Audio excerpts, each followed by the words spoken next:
স্বাগত ডিবিসি সংবাদে আর আপনাদের সাথে আছি আমি সুলতানা স্বর্ণা। আর শুরুতেই জানিয়ে দেব আকিস বশির গ্লাস সংবাদ শিরোনাম। ইশরাক হোসেনকে মেয়রের দায়িত্ব দেওয়ার দাবিতে নগর ভবন ব্লকেড কর্মসূচি পালন করছেন সমর্থকরা। লক্ষ্য পূরণ না হওয়া পর্যন্ত চলবে আন্দোলন।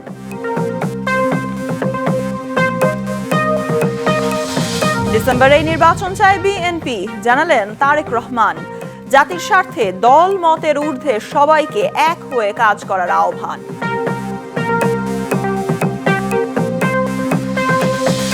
ভাটারা থানার হত্যা চেষ্টা মামলায় অভিনেত্রী নুসরাত ফারিয়া কারাগারে, পরবর্তী শুনানি 22 মে।